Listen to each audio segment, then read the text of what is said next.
Why are you filming? Hey Alex, did you just get home from school? Yeah. Oh, you already changed your clothes.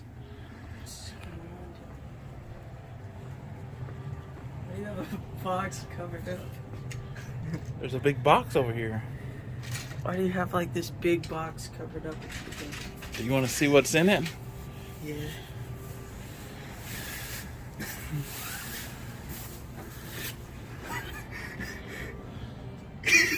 Razor Crest?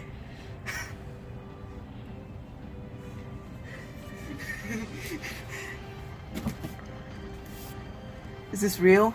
Is this real? Is this real? Of course it's real.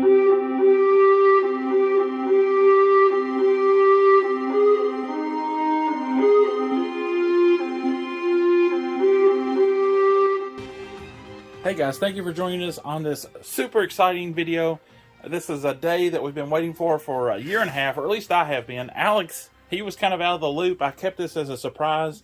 So he just found out, as you've seen in our intro, that we got a Razor Crest. He thought the whole time that when the funding ended and the HasLab event ended that we didn't get one. But we did, and it has finally arrived. And in this video, we're going to do an in-depth unboxing and let's show you all about it. Now, before we unbox it, our box does have some damage right here, a little here and a little there. Not too concerned about those, but on the back side, we do have some significant gouges, and I am really worried. It didn't go all the way through, but I'm really worried about this. And there's a puncture there, so it may have damaged the inner box. I hope not, but we're going to open it up and see. This was delivered by FedEx, and FedEx around here doesn't have a very good reputation. So I was really worried when they said FedEx was delivering this. So let's get it cracked open and see what we got. It's filming as well.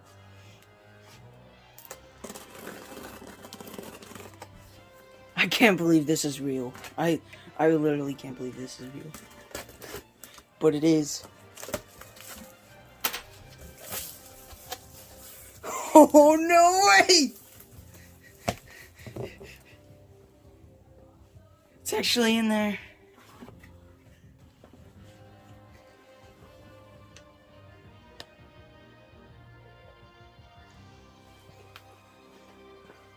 Here we go, pulling it out. There's the box. I'm gonna run out of room. Let's see if I can get around this light. I'll fold it back. Oh, there it is. That's the back side.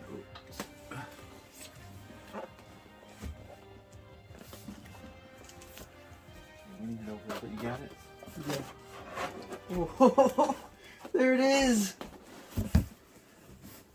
All right, any damage? Doesn't look like it on the back. Front.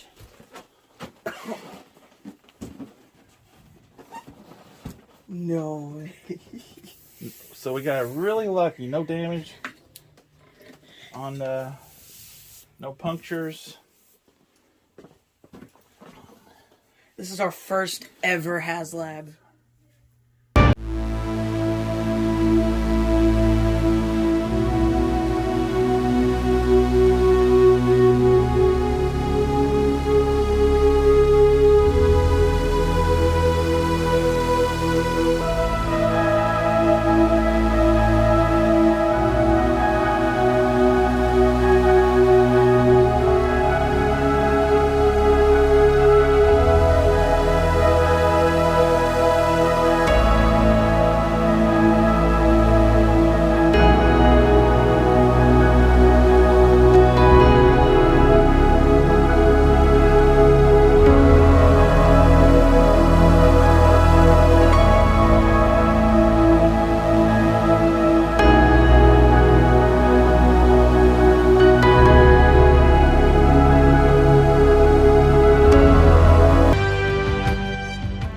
Alright, here we go.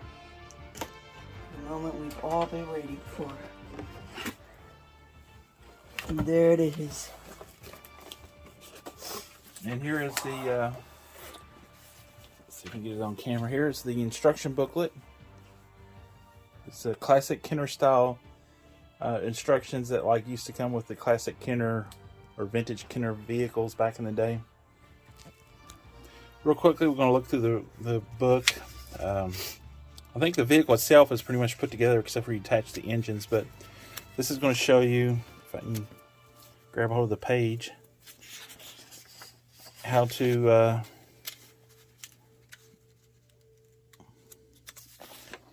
take all the panels off, show you all the removable panels, and it's made just like the classic Kenner, which is really cool. But you can see it shows you all the things you add on to it.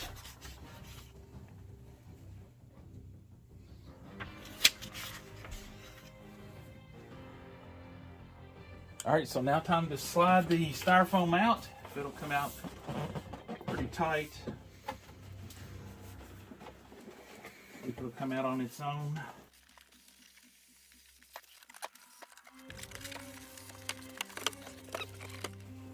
Okay, so you can see on this side we have the landing gear, and then there is some carbonite crates. Then on the other side of the styrofoam pack we have the base, which is securely taped in. There we can see the inside. Oh wow. I see the card of a Jawa, off-road Jawa. Alright. Alright, so here we go. We got the main body, the two wings, the two carded figures. One appears to be wrapped in paper and the other one is not, which is kind of weird. This is huge. This is way bigger than I thought it was going to be. Yeah, I mean, that is long. like insane. So first, let's take a look at the carded figures and see what kind of shape they're in. So, yeah, that's weird. Here's the paper that the looks like the Jawa was supposed to be wrapped in. And it's just sitting here, not even around the card. So the Grogu one is completely wrapped in this tissue paper. And let's see here. Looks pretty good. It's unpunched. The card nice. is slightly warped, it looks like. Just a tad. Not bad at all. And he has the vac metallized pram in there. Really cool. And on the back of the card, there you can see excellent picture up here with Mando and Grogu. Has HAS-001 is the number on this figure, and it doesn't look like we have any damage on the back of the card either. And now I'm going to try to get out the Jawa here, the off-world Jawa Elder. And this is really nice. It's unpunched just like Grogu, and he comes with the egg, the knife that he used to cut open the egg, and then a bunch of different blasters. Nice card back. Let's see. It doesn't look like the card is bent all that much. Yeah, this one doesn't look. I mean, this one looks good, very good. I don't see any warping at all. The back of the card has a very nice image of the Jawas in that group whenever they were cutting open the egg after Din got back with the egg.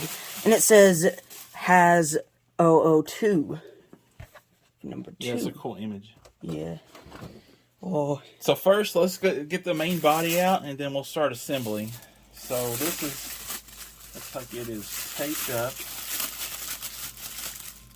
We forgot one figure. Oh yeah, there's Mando in the back. And of course, he is not on a card. He's in a baggie.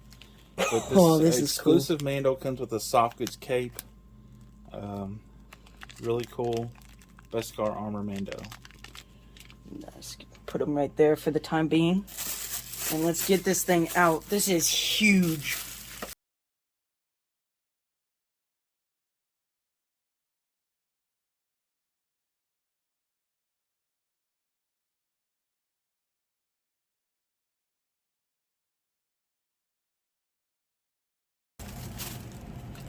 And there is in the prototype, you know, we always thought there was an LED. It does look like there's a light there, but apparently, you know, they decided, or maybe that's just a piece of plastic. I don't know, but I remember we made a video about the LED lights that we thought were going to be on this, but for whatever reason, Hasbro decided not to. But there is Well, it appears to be a light there, but it's, of course, it's not going to be where you can turn it on, because it doesn't. This is not a powered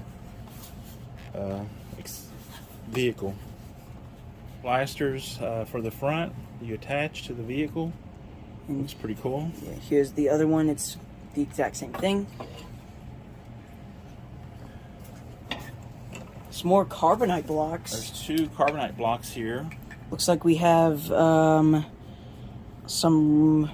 Was this? This looks to be some random dude. I guess he had a bounty on, and that also does as well. But I'm sure the Mithril comes in a carbonite block as well. Yeah, there was some on the back side. Yeah. So. Here's a small accessories bag, and it has a number of different pieces and parts in there. Has the weapons for the weapon cabinet. Yeah, and those backpacks and pouches and stuff like that. And the final 2 pieces in this big styrofoam is the pieces of the base. Yeah, these are acrylic. They snap into the base, and then you can mount the Razor Crest on the display stand. Really nice, thick acrylic here. Clear. Looks really cool.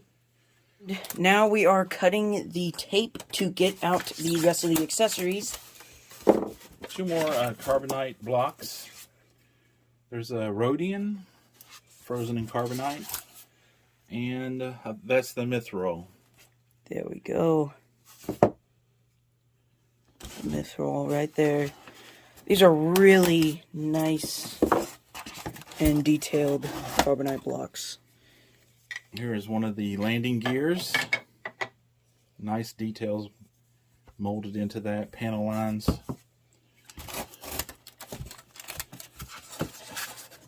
This is going to be the front landing gear, and then the final piece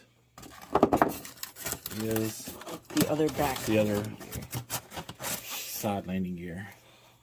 That is nice. They're not articulated at all, I don't think. No, they just snap into the body. And it looks like it's protected with some plastic. Oh, and that is cool. There is the base with the Mandalorian logo embossed onto it. Looks pretty cool. That base is bigger than I thought it was going to be. Yeah, this is good size. I mean, it's hard to even get it on camera. Okay, so now we're ready to move the body back onto our workbench. There you can kind of see the size of it. It takes up our whole area. Thing is just massive. So we're gently, first we're going to put on the landing gear, so we're gently going to turn this over. Oh, panel fell off. Let's snap that back in real quick. Hopefully it doesn't fall out again. Some of these looks like they're not snapped in all the way. It looks like there's a panel missing right here, but that is supposed to be exposed, I believe. But it does have 2 clip things right there where like you would get under it and flip this over. So I'm pretty sure there's something moving around in there. Okay, so let's flip this over and let's install the landing gear. For the back landing gear, you have to open, there's a couple of doors here that you have to open. Alright, we got these little doors open, and as you can see, there is a hole here that you are supposed to plug in the landing gear.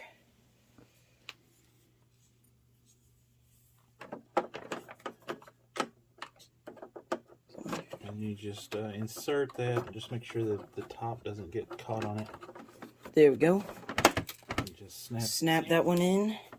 Just have to bend the door back a little bit further than it goes, and you snap right in. There we go. Now, there's one more piece of landing gear. Quickly closes off that area, so you just slide that back to expose the front landing gear. Which is right here. It has no paint apps on it whatsoever, unlike the other ones. See the front. Oh. There it goes. There we go. Alright. So let's flip her back over. And there she is on the landing gear. It's pretty cool. So next we're going to start with the engines. That one goes on the left, it looks like. Okay, so you just kind of insert, and it just snaps in place, and then I'm gonna let Alex do the other one. Right, here we go. This is like really big in my hands. This is like really big. Let's see. All right. So you just align the pieces and put it together like that. And holy, that is huge. Yeah. This is like really, really big. Let's see if I can turn it this way. And there's my hand on the top of it. Like, it is like absolutely insane. I was not expecting it to be this big. Okay, so next up, let's do the blaster cannons.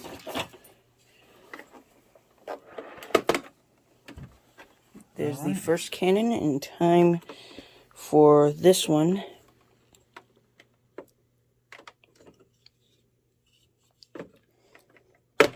There we go. And it swivels up and down. It's pretty nice there. So first we're going to take the top off and take a look inside. So this little area right here is like a button, and it should just pop the top right off. There's a big panel. And then you can kind of see the on inside top here, there. you have the escape pod, and that comes off. This panel comes off, and the escape pod is inside that. But we'll take a closer look at that here in a few minutes. And then on the bottom of the top, you have these clips here that hold the carbonite blocks in place.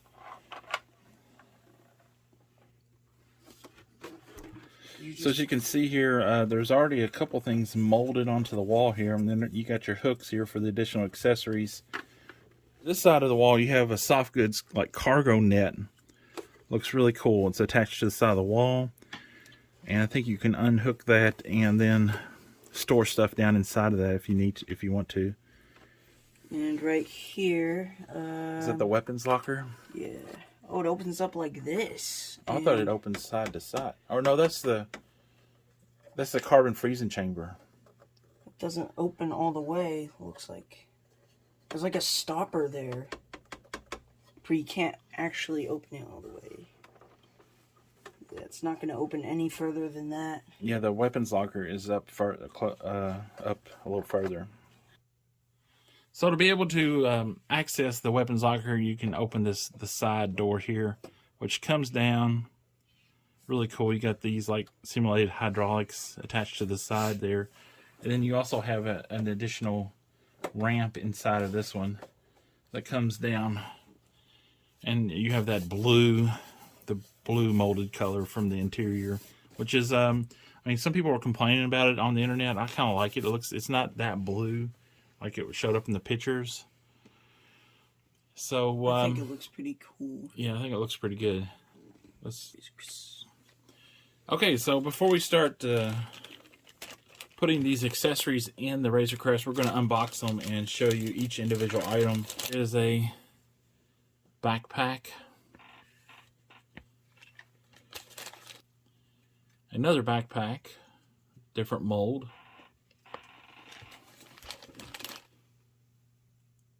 another backpack. It looks like the same mold as the second one, but it's painted different colors. A lot of backpacks. Here is like a little satchel. I like that. It looks like it holds equipment and stuff. Another backpack that has equipment and tools in it that's the same mold as this first one right here, but it is painted a little different. So that's really cool. Even though they use some of the same molds, that they changed them up a little bit and made them look different. Here's another one that's a little thinner looking, but it's like, you know, holding equipment and stuff. And here is another one that's same as this one here, but it's molded in a lighter brown. And then here's, I think this is the last one, and it is molded just like this one on this end. So altogether, 9 backpacks or tool caddies or whatever you want to call them. Some of them are backpacks, or look like backpacks or satchels. Then we have this, I think this is like the bucket that Grogu sat in some of the episodes when he didn't have the pram. So it's kind of like a storage bin. And it has a molded round piece, so it might be somewhere where you can mount that.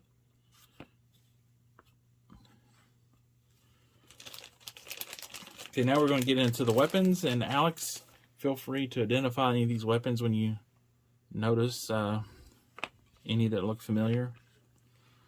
Alright, this one right here, I'm not quite sure the name of it, but it is the blaster that the Mandalorian Death Watch used, the Death Watch member used, whenever he was saving Din Djarin, whenever he was a kid or a foundling. Next up, we have this rifle, and it kind of reminds me of the that double barrel there. It reminds me of Cara Dune. Cara Dune's weapon, yeah.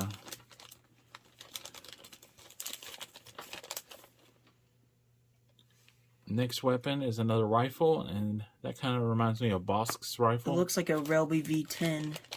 Another weapon, and we all know what this one is. Yep, E11. It's kind of weird how he has an E11 in there. Yeah. Unless he just stole it from a stormtrooper and then just took it. Next up, we have a pistol. That kind of looks like the pistol that Boba Fett uses now.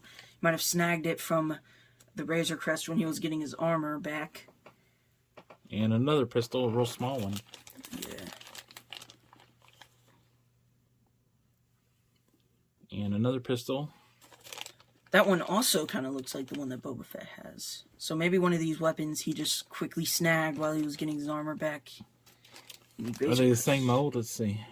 A little bit different, aren't they? Yeah, a little different. I think the one on the top has a little more detail in the molding. And next one is a white. One is molded in white.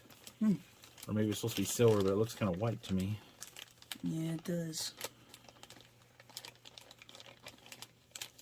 Can't get over how many weapons this comes with. It's just really cool. Here's like a little...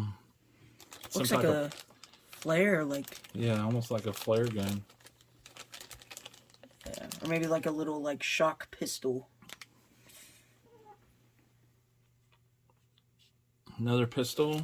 That one kind of looks like the one that Cara Dune has.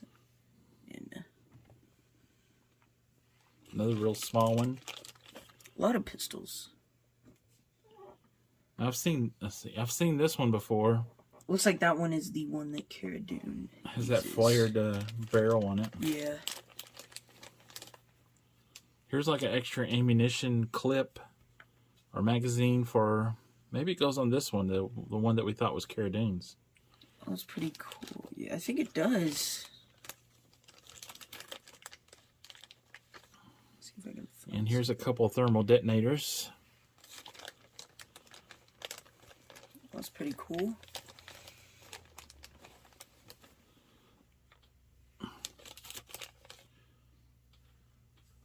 Here's another rifle. Rifle looking thing, yeah. And a couple more pistols. Let's see, I'm running out of room here. There's a lot of weapons. There's another pistol there. And then the last pistol right here, a real small one. That is really cool. Let me adjust the camera here because we got some of them. That is all the accessories from the little accessories bag, and that is really cool. Oh, one more. There's another thermal detonator in our bag. And we'll put that with the rest of them. Alright. Now it does show on the instruction booklet, it shows the exact particular locations that you need to put the weapons. I'm guessing there's like a certain way you need to put them all for them all to fit in there. But for the backpacks, it only shows where to put one of them. So I'm guessing it doesn't really matter where you put the backpacks because there's just a bunch of different little hooks in there that you can put backpacks on. So I guess it doesn't really matter where you put the backpacks. The Mandalorian Death Watch looking gun. And it looks like it goes right. So Alex has got the weapons locker open, and he's going to attempt to, it's a tight space, but he's going to attempt to put the weapons in there. So we're not going to film this whole thing, but we just wanted to give you an idea of what it looked like. Can't put it in through the top. So it is really tight. He's got some smaller hands, so hopefully he can get those put in the weapons locker. There's the page. 2 hours later. All right, so we have all the weapons in the weapons locker. Alex, open it up and let's see what it looks like. All right. It did take us quite a while. It was pretty hard to get them in there. And we opened up the panels and stuff and did it that way. But here is the weapons locker open. Let me turn some lights on so you can get a better look inside there. That looks really cool. Yeah. There's some weapons on the doors. There's some weapons inside, like the Rebel V10.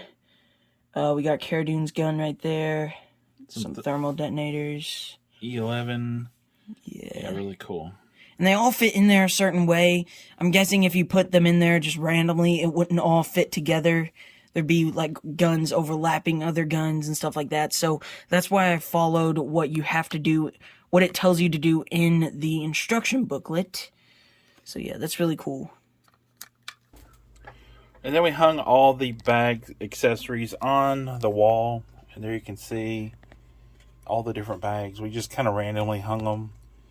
In the narrow spots, we put the little skinny ones in. And then the regular spots, we just kind of alternate back and forth. That way you don't have two of the same kind sitting beside each other. And then on this side with the cargo net, we didn't hang any on that side.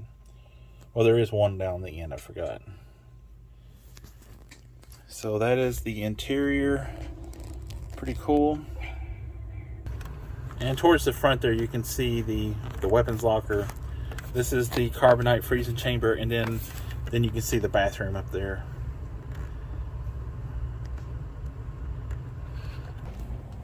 So here is the rear ramp, and just flip it, and then it comes down. And then it has these, like the front ramp, it has these like simulated hydraulic struts that move as the ramp comes down.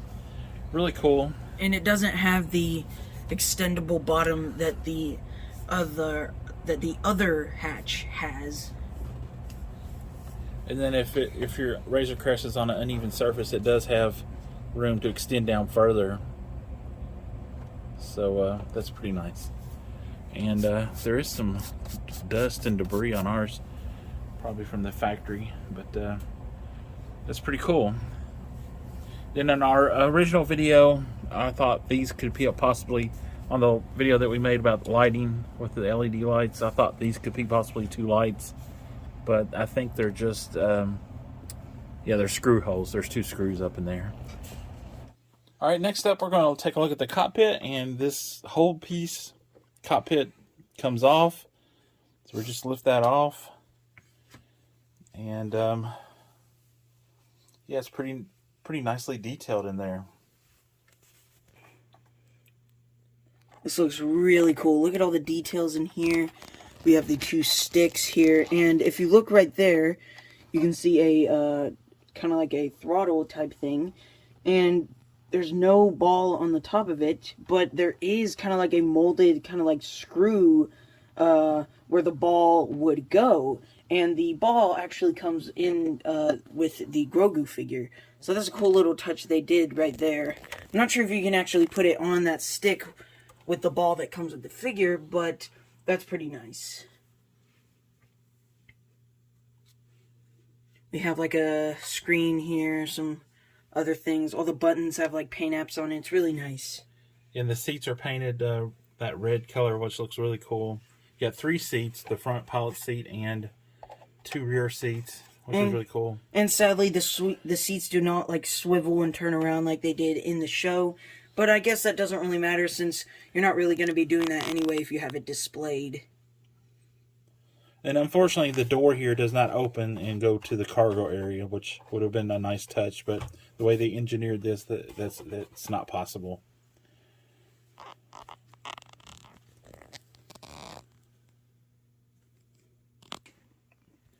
Here's a close-up of the front detailing. You can see there some nice three-dimensional molding there. With it, you can kind of see part of the interior of the ship. And then right here we have two what we thought was going to be LED lights when they showed the prototype and we made the video on the possible LED lighting. It still looks like there's lights there, but of course, you know, they're not activated. This is the perfect spot to put LEDs because these are where the actual headlights on the actual Razor Crest are. Yeah, well, it was two red lights there. True. In the show, and then the two under the engines were red lights too. So it still looks realistic. So I'm glad that they left, like, you know, whatever that is, like lenses or whatever that in there. So it looks really nice. So this is a breakdown of how to get the escape pod out and what it looks like. So first you remove this panel right here, and I think you just pull it out like this. And there we go. I'm going to move that over to the side.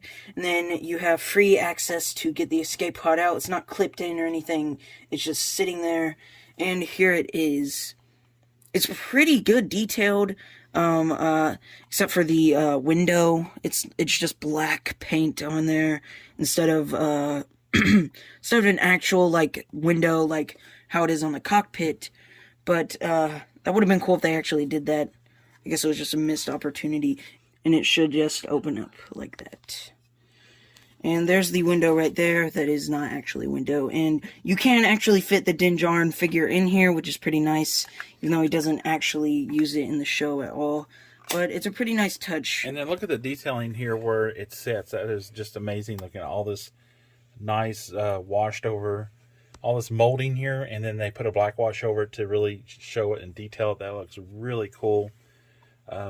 And just to think that this was a stretch goal, and then this was all going to be sealed up, I guess, if it didn't meet that stretch goal. So that's kind of odd to me that they would go through the trouble of building this, and then if the stretch goal wasn't met, they were just going to keep this like sealed up where you couldn't open it.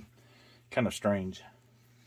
Yeah, and to put it back, you just put it back in. Like I said before, it's not like clipped in or anything, except for well, yeah, it's not really like clipped in or anything. You just fit it in like that, and it fits in snug. Unless you turn it upside down, but why would you do that? And now for this piece that just fits on there, make sure you have it on the right way. This should fit in perfectly with this part. And then you just line up the pieces, and it should fit in there good. Alright, now here is Din Djarin in the bag, and kind of glad he wasn't carded, because then if he was, you'd have to keep him on card, kind of, because it's a one-of-a-kind figure. And I'm kind of glad they kept him on card, because then you'd have to get the original Beskar Mando in the vintage collection. And the only way to sit him in the cockpit seat is if you took off his cape. So I'm glad they didn't put this one on card. Let's go ahead and get him out here. And there's also a little bag. So here he is, and here, this soft goods cape. It's pretty nice. Yeah, I really like the finish on this one. The silver, it looks really good on this Mandalorian Beskar. And I will say, probably my only gripe about this figure is if you look closely at the helmet, there is a black stripe where it shouldn't be right there on the helmet. It's kind of hard to see though, so I guess it doesn't really matter unless you have like a really good eye. And next up, this bag, or this like little wrapped up tape, which I'm guessing is his weapons. So I'm going to go ahead and carefully open this up. Oh, I see part of his Z6, and here it is, his Z6 jetpack right there. I'm going to go ahead and set that down. And in the other wrapped up part, oh, his pistol already fell out. But in the other wrapped up part, we got his classic Ambin sniper rifle that was also used by Boba Fett in the 1978 holiday special. And that's pretty much all that comes in the bags for Mando. And the paint apps on this look really good. I mean, you got some gold paint apps. You got the brown for the wood stock. It looks pretty good. And then silver paint apps on the end.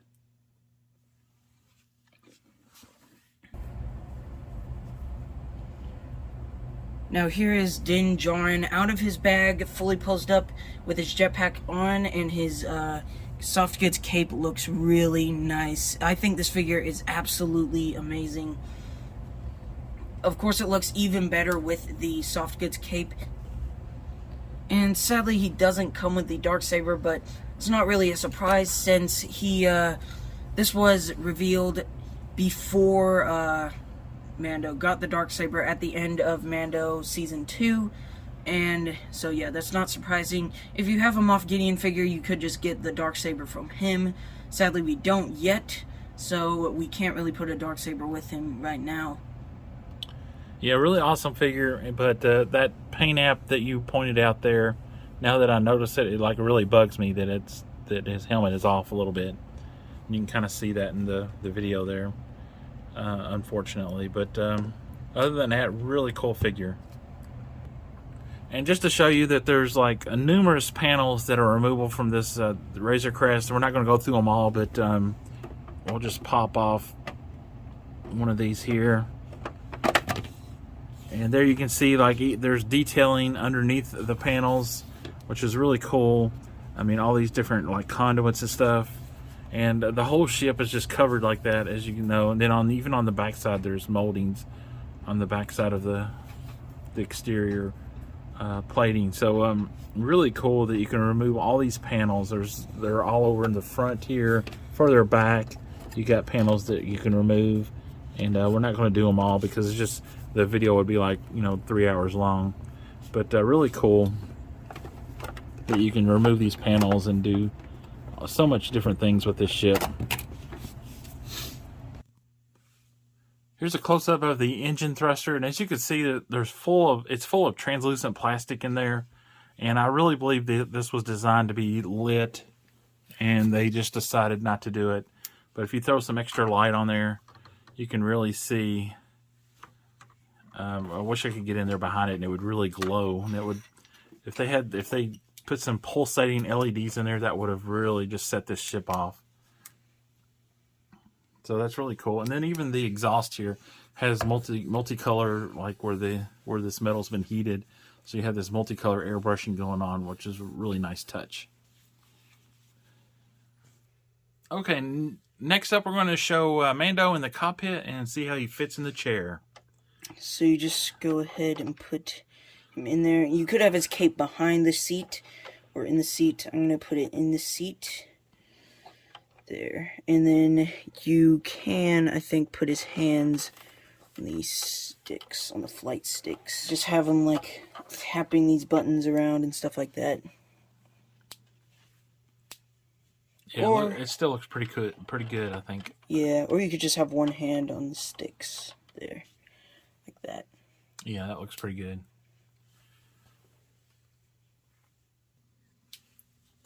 And there we have Mando sitting in the cockpit through the view from the front window.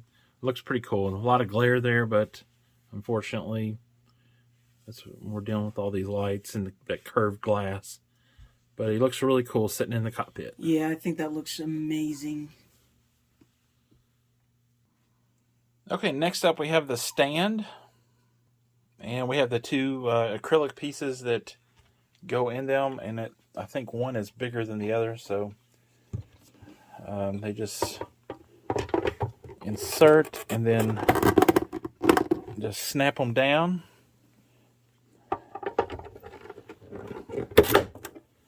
And that's the stand. So there's a Razor Crest on the stand, and I gotta say it looks impressive.